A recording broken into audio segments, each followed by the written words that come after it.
Môre sê, woensdagoggend, ons kuier weer saam. Ons jongste kinders is besig met 'n bouprojek. En een van die binnemure moes nou uitgebreek word. En dit het veroorsaak dat die plafonne ook in daardie vertrek nou vervang moet word.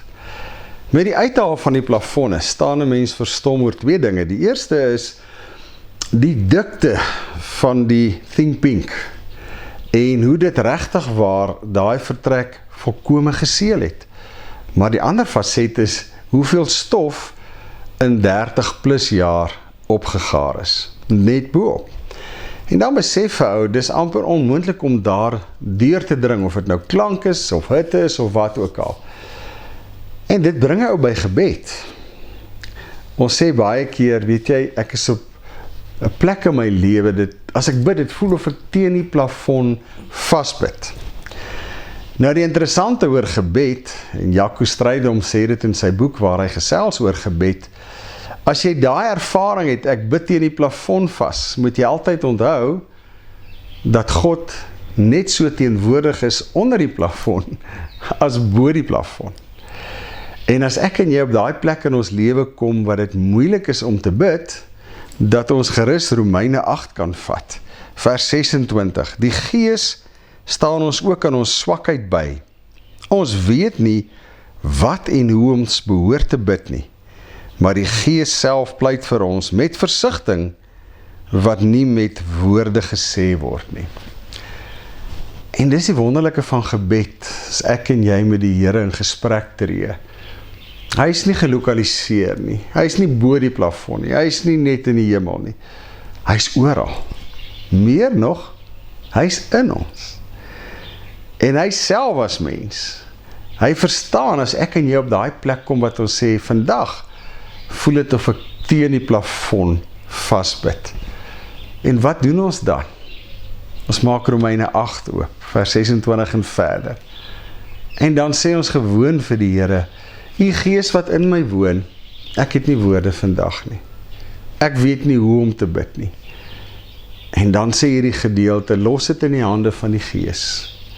Die Gees sal ons behoefte, ons hart, dit wat in ons diepste leef, sal die Gees verwoord in 'n taal wat hy kommunikeer met die Here. En dis 'n wonderlike gerusstelling vir my en jou. Veral as dit gaan oor gebed, want dis die mees intiemste vorm hoe ek en jy kommunikeer met die Here. Hierdie verhouding met die Here in stand hou. Ons ervaar dit in gewone verhoudings, dat dit soms moeilik is om met mekaar te kommunikeer, dat ek soms nie die woorde het nie. Maar dit vat nie die feit weg, dat die persoon voor my is, in my spasie is, maar in myself, en dit bring my terug by die plafon, 'n laaste opmerking. Ek en jy oor jare bou ons eie plafon, en ons pak ons eie Think Pink la, soms om onsself te beskerm. En met ouderdom, na 50, 60, 70 jaar, dit wat die lewe bring, die stof gaar op. En dit maak soms dat ek en jy ervaring het, dis ondeurdringbaar. Dit word vir ander moeilik om my te bereik. En dit voel vir my, of hierdie plafon van my, dit vir my moeilik maak om met die Here te kommunikeer. Die wonderlike troos in Romeine 8, 26 en verder, is ek kan dit net vir die Here sê. Ek kan net vir sy Gees wat in my woon sê, vandag laat ek dit in U Heilige Gees se hande, om namens my, om vir my te bid, om dit wat in my hart leef te verwoord en aan die voete van die Vader te sit. Mag jy dit ervaar, dat jou plafon, my plafon, mens gemaak is, en dat dit nooit God inperk nie.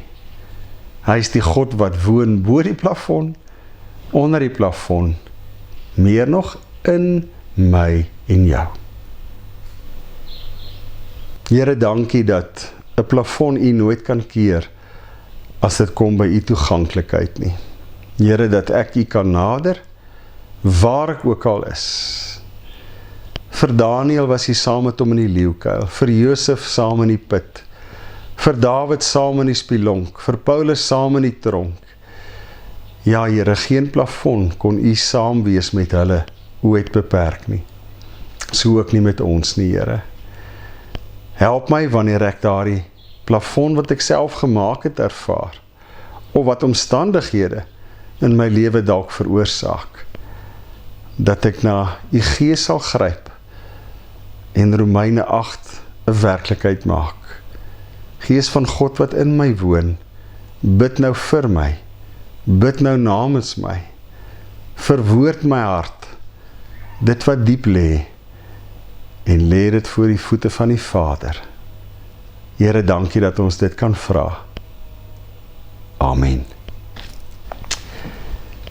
Saam met die uitdaging van die week wil ek vir jou Romeine 8 vers 27 gee. En God, wat harte deurgrond, weet wat die bedoeling van die Gees is, want hy pleit volgens die wil van God vir die gelowiges.